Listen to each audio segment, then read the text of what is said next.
Imagine avec moi, vous entrez dans une vente aux enchères luxueuses. Pas de vainqueur, ni de voitures classiques signées James Bond. On y vend des choses autrefois jetées dans la banalité du quotidien. 5 minutes de concentration totale, un sommet profond, sans l'explication. Les conversations face à face, sans téléphone espion dans la poche. Les enchères s'emballent. 40 000 pour un instant de silence. 50 000 pour un livre papier sans pub, sans alerte, sans promo Amazon. Le plus drôle, personne ne rit. Plus le monde s'accélère, plus les choses lentes prennent de la valeur. Plus l'offre est abondante, plus la rareté couronne ce qui n'est pas accessible à tous. Est-ce une blague? Peut-être. Mais dans un monde où tout se consomme instantanément, des choses simples comme se concentrer ou respirer sont traitées comme des trésors archéologiques. Sommes-nous à l'ère où le calme et la lenteur, voire l'ennui, sont devenus des signes de luxe? La valeur n'est-elle vraiment de la rareté? Ou un moment simple, courir après ce que nous n'avons pas? Bienvenue, cher monsieur. Aujourd'hui, nous explorons une question simple qui a bouleversé l'économie et intrigué les philosophes, et même compliqué les relations amoureuses. Pourquoi désirons-nous toujours ce qui nous échappe? Et pourquoi les plus simples bienfaits se vendent-ils désormais aux enchères? La valeur ne vient pas seulement de l'utilité. Qu'est-ce qui vaut plus cher? Une bouteille d'eau ou un diamant?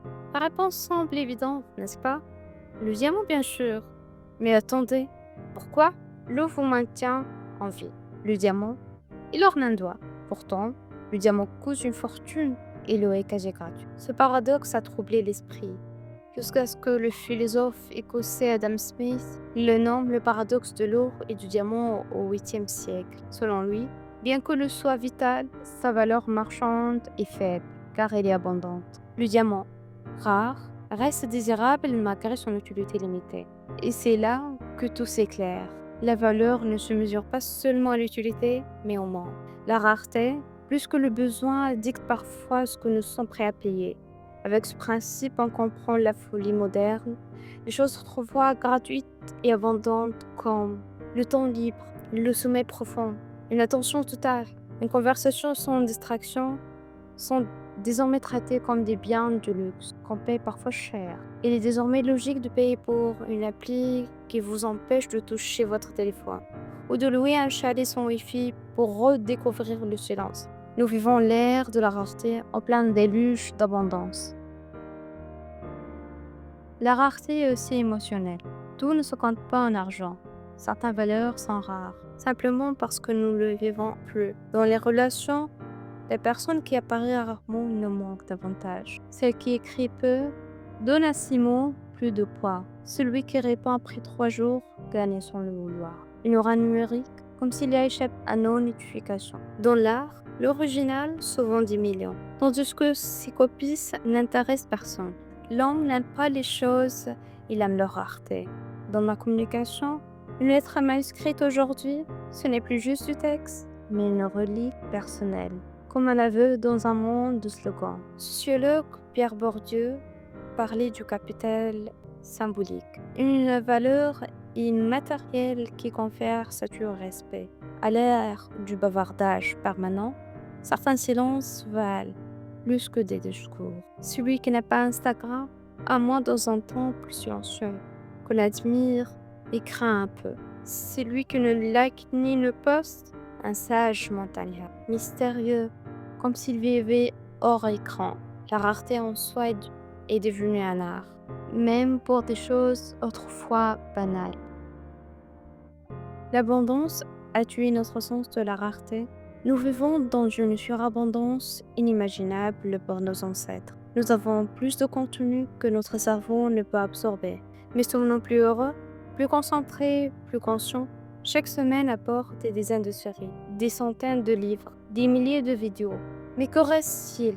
Vous souvenez-vous de ce que vous avez lu il y a une semaine?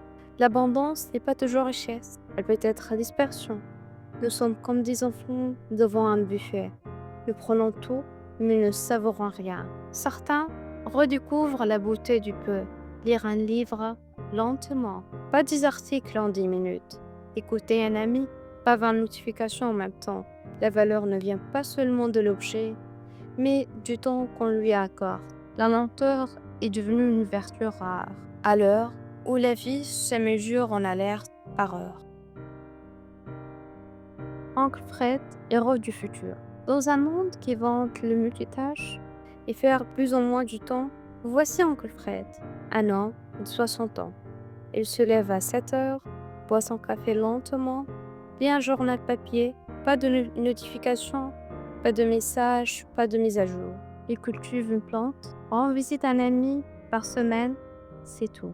Dans un monde de vitesse, Oncle Fred n'est pas à la traîne. Il est en avance. Il est rare et donc précieux. Nous avons oublié que notre corps n'est pas conçu pour cette cadence. Nous sommes des êtres lents par nature. Nous aimons les histoires, les contemplations, les marches sans but. Oncle Fred est devenu une icône, un symbole d'un monde perdu que nous regrettons secrètement. Ce qu'on ne possède pas, on le désire. La valeur aujourd'hui n'est plus dans ce qu'on a, ni dans ce qui nous manque, dans notre capacité à refuser plutôt qu'à accumuler.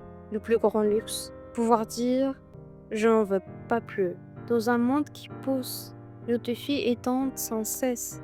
La plus grande résistance est de s'arrêter, éteindre son téléphone, culpabilité, relire une belle phrase juste pour le plaisir, dormir longtemps, non par la fatigue, mais parce qu'on le mérite. Parler à un ami, sans téléphone espion dans la poche. Pour finir, gardez ce conseil sous votre oreille. Si vous voulez être riche en valeur, faites la sieste. Pas par paresse ni par fuite de la productivité, mais parce que vous êtes simplement rare. Et c'est tout pour aujourd'hui, chers messieurs. Une nouvelle question, un nouveau casse-tête. On se revoit au prochain épisode, quand vous viendrez nous soumettre une autre énigme.